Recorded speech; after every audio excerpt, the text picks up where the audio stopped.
Oh my God, you're not still going on about that, are you? Move on. It's the Essen Round-Up.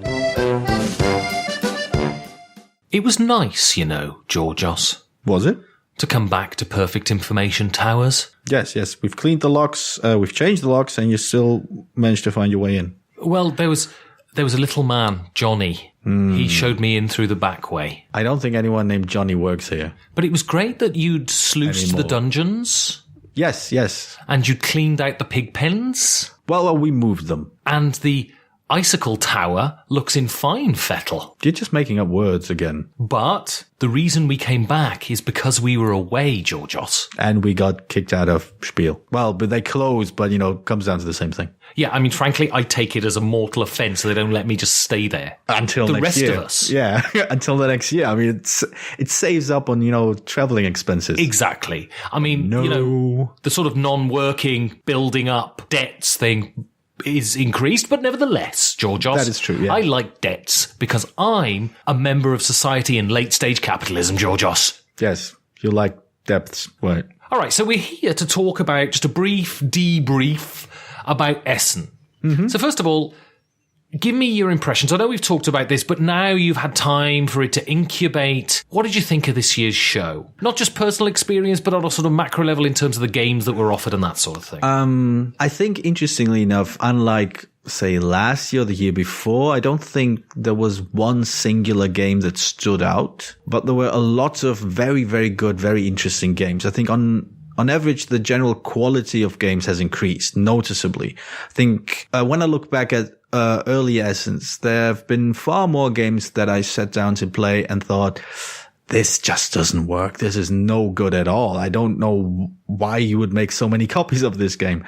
And there was none of that almost. There were a few games that I thought, it's not mine, or I think there was one instance in particular where the person demoing the game was so obviously screwing up a rule, and I felt weird calling her on it. Right. Because I don't know the game, obviously, but the rule made no sense. I flipped the rule book. It said nothing of the kind that she was arguing for, so I thought that was it. But I think that was the only vaguely negative experience I've had as far as the games were concerned. Every other game, even if I thought it was just average, was at least a decent average. A game that I could recommend to certain people, or could go, right, you don't have a lot of games, you don't want to spend too much money, you can buy this one, it's small, it introduces you to one new concept, one new idea you might not be familiar with, and you'll have fun. Yeah, I think what's really interesting is that, so people talk about, you have these reviewers and they review these games and they hype them up before the show, and then you get there and you play them and they're not as good as the reviewers said, right?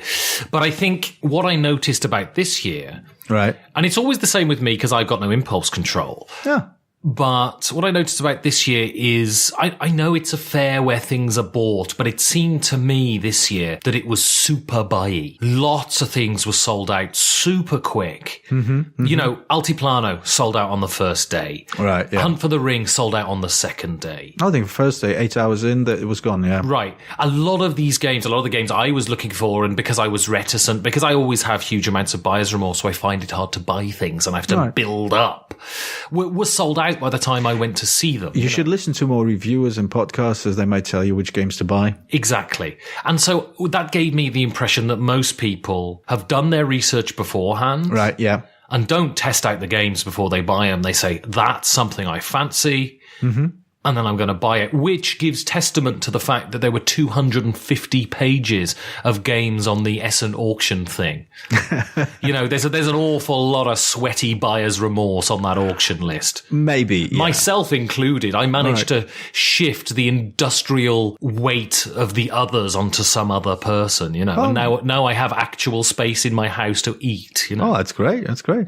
Yeah, see, I'm running out of space to eat. It was by far the most economically punishing Essen I've ever been to. It was also physically punishing because at the last minute I decided not to ship any games, but just to try to find a way to carry them all home. I almost managed to do that. A kind friend of ours took 3 of the games I've had with him, which I've picked up by now, and the rest I dutifully carried in oversized bags. Yeah, it's horrendous. It's absurd. But once you get home, it's fine. Yeah, I do feel very silly and a little bit of the stupid for doing that. I used to be far more restrained. Yes, far more restrained in what I buy. This year I was not. So I have far too many games. I don't know where to put them. It's the first time that I'm actually running out of not just shelf space, but space on top of the shelves, all of my shelves to place games on. They're literally piling up in my living room, and I will have to find a way to get rid of some of those games. So, okay, give us one highlight of the con. Highlight of the con. Well, the one game I keep coming back to. Well, the two games that I'm. And this needn't be a game, by the way. This can be, if you want to choose a game, that's perfectly fine. Of course, this can be an event. It could be a game. It can be a happening. Whatever. Oh, actually, yeah. There was this gathering of designers and people and podcasters. I think. Well, I was there. You sadly were not because you were at doors next door. For the listeners here, first and only mention, because I listened to the Essen show and I did nothing but talk about my ill health. I was sick as a dog, so I missed some of the show. First and only mention, carry on. Yes. You also missed, unfortunately, that lunch. I did. Well, just to annoy you a bit more, Tony Boydell was there. That's a name I remember. Alexander Pfister was there. Yeah, your mate. Yes. Andreas Pelikan was there. Cedric Chaboussi. Yes, he showed up as well a bit later. I got to see Cedric on Friday, so that was cool. Oh, excellent. So it was very interesting, very great chat. It was, I have to admit, well, I mentioned this just to tease you a little bit. I think my actual highlight this was quite high up there because I enjoyed talking to people, hearing their experience about playtesters, hearing their experience about how they approach games, how they think about games. But I think one of the bigger highlights was the impromptu dinner that we put together on Thursday. You see now. This wasn't impromptu, Georgios. I kind of was. Someone else had planned it weeks before, and then I just invited everyone from Essen to come. Yes. That was the impromptu bit. That is true. But that was quite a lot of fun. Wait. You drank a beer, and the whole one. No, I didn't. Not a whole one, not just a half one. Oh, okay. It was too much. Yeah, I'm not a beer drinker. Actually, this Essen I drank 2 beers. Ooh. One on Sunday when our trains were cancelled. That's right. I actually liked that one because it didn't taste like beer. And I think I was a bit tipsy for the rest of the evening, which was great fun for my host. Yeah, but no, those were actually quite a bit of fun. Just sitting down outside of the fair itself, talking to gamers, talking to designers, just sharing thoughts, passions, just, being excited about games. Oh, and I have to apologize to Asger, who gave me a copy of the Flamme Rouge expansion. And I'm quite certain I tried to make a joke and forgot to properly thank him for it. So thank you very much, Asger. I am a huge inconsiderate douchebag for not mentioning it earlier. I'm very, very happy I got this, and it's not leaving my collection for a long time to come, unlike the copy I bought for myself, which I have to get rid of now. But that was the joke I was trying to make then. But yeah, it was great fun. I was talking to Gil Hover, who was seated right next to me, and we talked about so much stuff. It was great. I mean, for me, because my Essen was truncated to some degree, that Friday night meal was wonderful. Thursday night meal was wonderful. Really speaking, and Gil, you're wrong. The Mountain Goats aren't as good as Sufjan Stevens by any stretch of the imagination. You're absolutely insane. That works. See, we finally have a feud. It's with the ludology of all people. But, hashtag no ludology. How about Gil, you're wrong? I'm not very good at hashtags, George. No, you're not. But yeah, I met Emmett and Patrick. Yes. From the how could I forget players. them? Yes. Great lads. We ended up walking from the restaurant all the way back into town because we couldn't find public transport. Really nice. And, people coming to actually meet us on Thursday was great. Yes. And it was really nice just to have a couple of drinks with people. And Essen is never about playing games for me. I very rarely demo. I find that atmosphere really debilitating on my thought processes. And so I tend to just bum around and meet people. And this year was, even though it was truncated, there was more of that. And that was really nice. Yeah, I think somebody, I was at the math trade, I think 2 or 3 days in a row, and somebody recognized me apparently and said hello, like in passing. And if you're listening to this, hello to you too. Unfortunately, I don't remember your name. I'm not sure we introduced each other. Jonathan, I suppose. He looked more like a Steve. Yeah, Steve. Probably Steve. If you're not Steve, please come to the guild and tell us what your name is, but you're fine using your username if you want.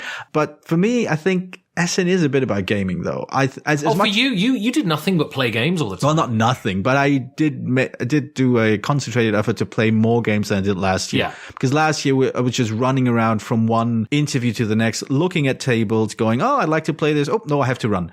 And while that was exciting, it wasn't satisfying. And this time I did the conscious decision of changing the ratio. Basically, few interviews. I reached out to more designers for future collaborations in some form.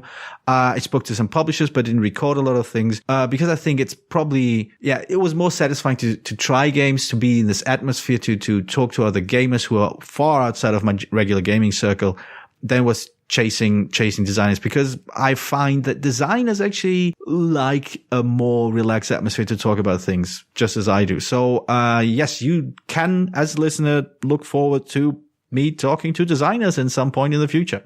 Yeah. So we'll move on. Yes. Let's go back and revisit. All these games will be lost in time, like tears in the rain. Did you write that yourself? Yes, I did. It was me, just me. Looking back at our top 10 list.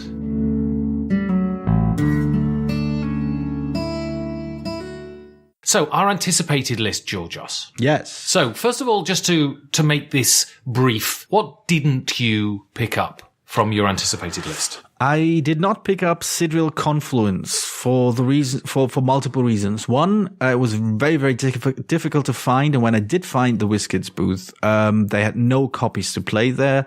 And I didn't want to blind buy it. Around a Friday or Saturday, you told me that you've played it at the place you were staying. Yeah, and it was underwhelming. No, it wasn't underwhelming. I absolutely detested it. All right. But my judgment was severely impaired and it was very, very noisy. So I will play it again and maybe I'll love it. But I can't judge it off the one play. Yeah, but I hated it. But one of the reasons I mentioned on our previous show as well, or the video, is that it's geared towards 4 to 9 players.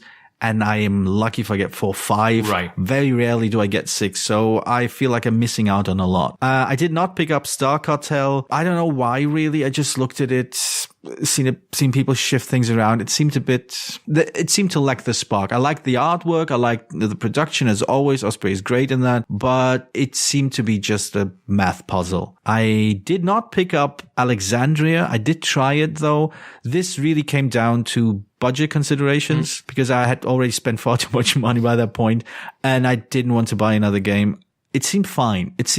Maybe even a little better than fine, but a little too cutthroat and confrontational. And I don't think I would have enjoyed it with my regular gaming group. I think the rest came back home to me. Yeah, so I didn't pick up Favelas, just didn't get around to it. No other reason. Altiplano, it was sold out, and also lots of people in my group bought it, so I'll definitely get to play Altiplano. Excellent. And if I love it, I'll just pick it up later. And my biggest regret, because of my reticence on the first day to just go and buy the bloody thing, right, I didn't get my number 1, Hunt for the Ring, and I went there on the Friday and said, right, I'm going to pick this up. And it was €45, not expensive. Right? Yeah. And it was sold out. Yeah. And that was the reason. Everything else I picked up and a couple of them I played. So of the top 10 anticipated list that you did. Yes.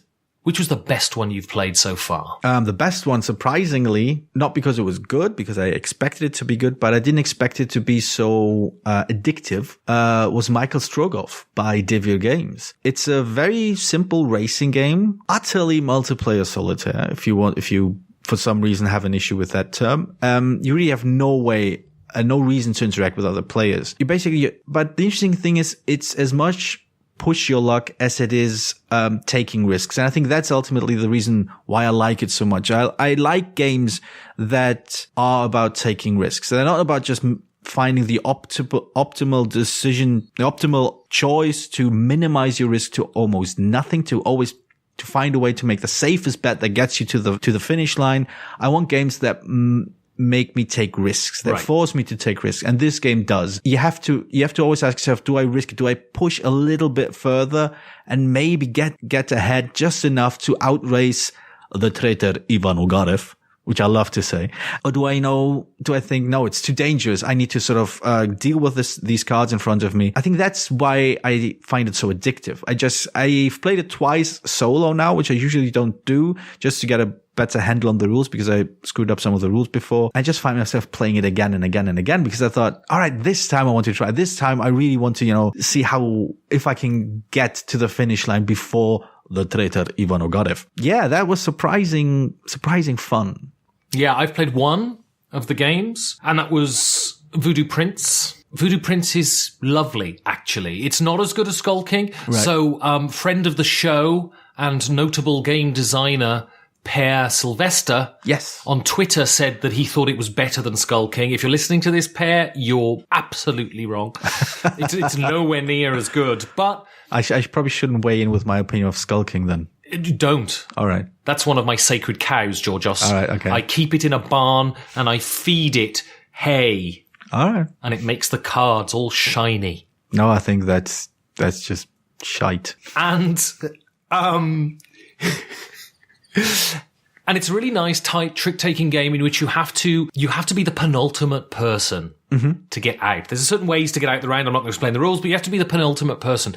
And so it's a mixture of conservatism and push your luck in it, just by a certain manipulation of a couple of rules.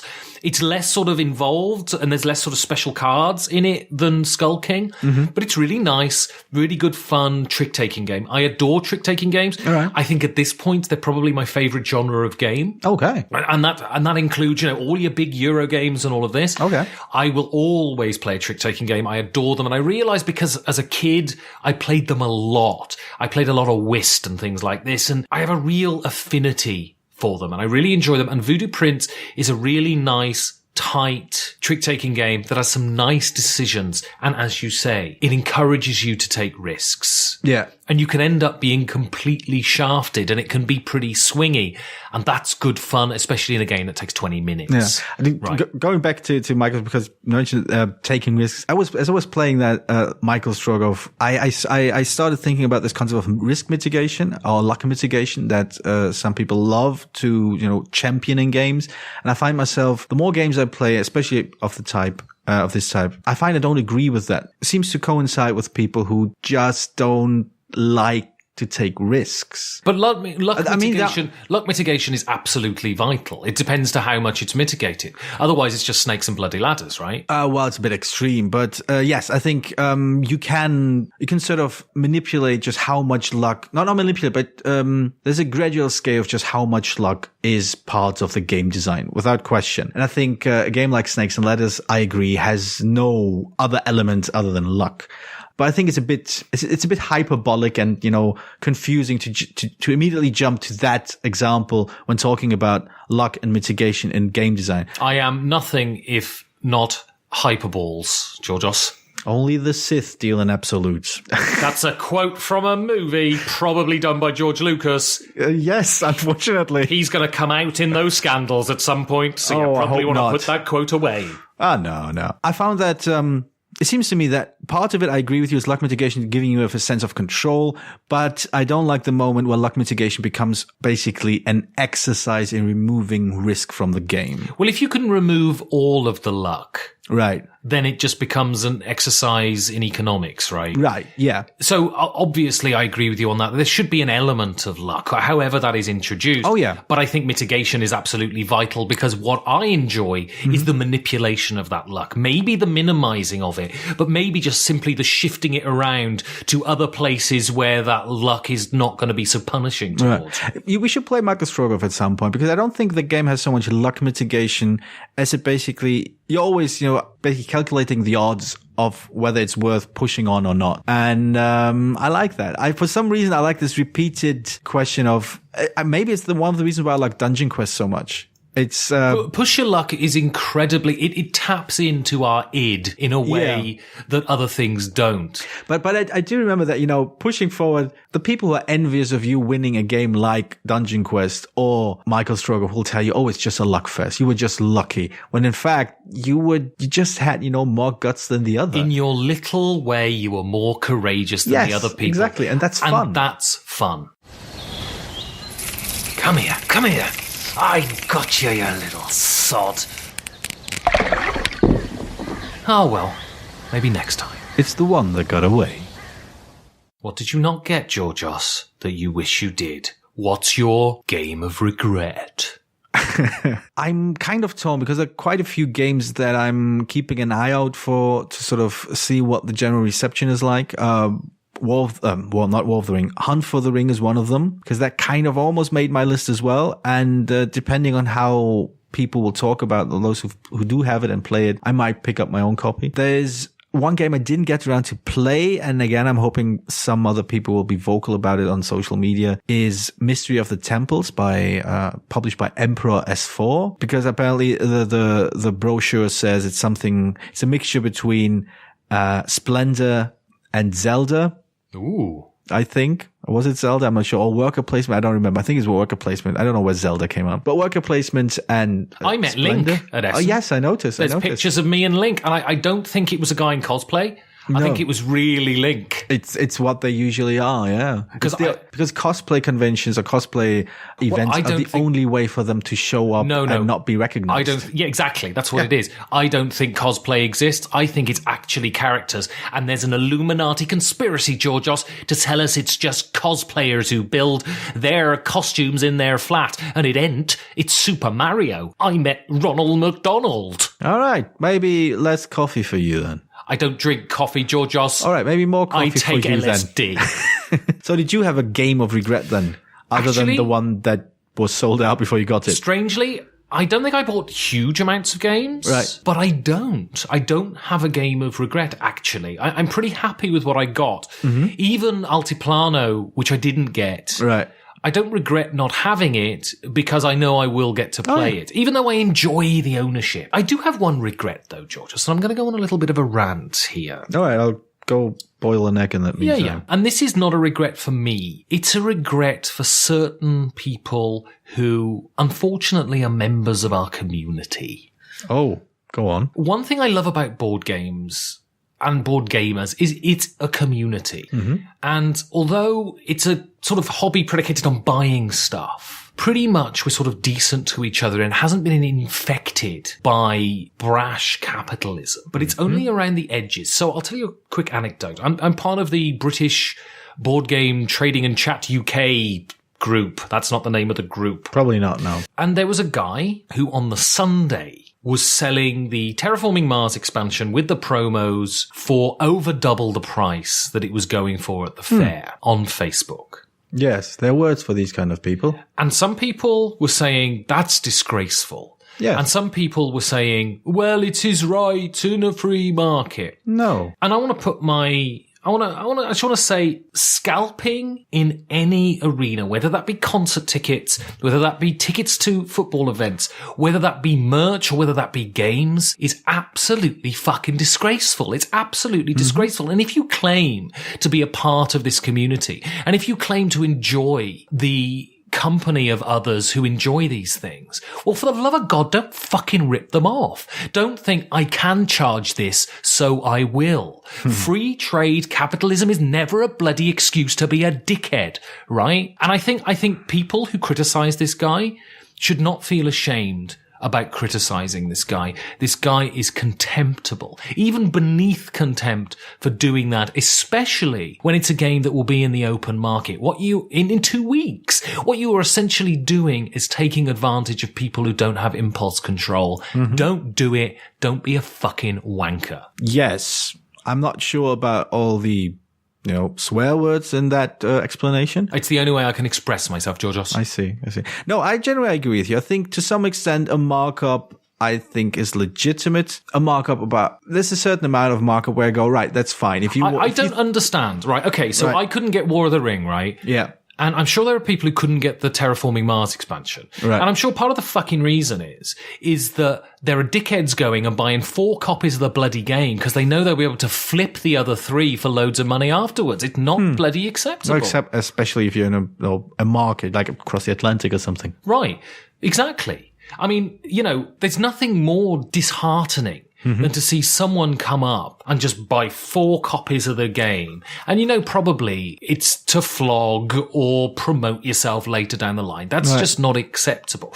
And as board gaming gets more and more professional, that doesn't mean it should become more and more cutthroat. It doesn't mean it should become more and more capitalist. We have to retain this sense of community, this sense of mutual enjoyment. Otherwise, it's just going to descend into nothing but acrimony. And that is not something I came into board gaming for. Oh yeah, no, I agree. I think it really comes down to the kind of people you want to include in your community, the ones you want to welcome at your table or in your game shops. And I'm not saying throw these people out of the community. They may well be gamers, but what they are is they're also vultures and they're also opportunists. We've seen what it's done to the housing market. You have a country like Britain where no one can rent a fucking flat anymore because property speculation has risen to such a degree. Now, I'm not comparing the two. Obviously, one is a place to live, which is absolutely central to who you are as a human being, and the other one is a game. But the same principle exists, and I think we should not feel ashamed to call these people out. I think we should not feel ashamed to tell them that what they're doing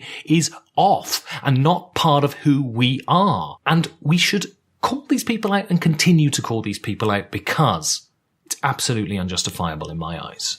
Oh yeah, shun them, ignore them, mock them. I think mocking is a good thing. I think people should feel more ashamed for doing these kind of things. I agree with you, I think. I feel queasy. All right, just to wrap up then, Georgios, Yes. just to finish off after the lesson that I just taught the world. Yes, well done. Thank you. What would you do different next year? Next year. I'm not sure. I think the only thing I would do differently is that I would go into the show with a clear, it's purely practical. I would go into the show with a clearer idea of how I want the coverage to end up on the show. Right. I had vague notions of what I wanted to do, of who I wanted to talk to. And some of that paid off, some of that did not. I think personally, I took as much out of this Essen as I need to, as I want to just, be energized. And I think I would probably be more professional about structuring interviews, structuring coverage, whatever type, we end up doing next year. Other than that, I think that was great.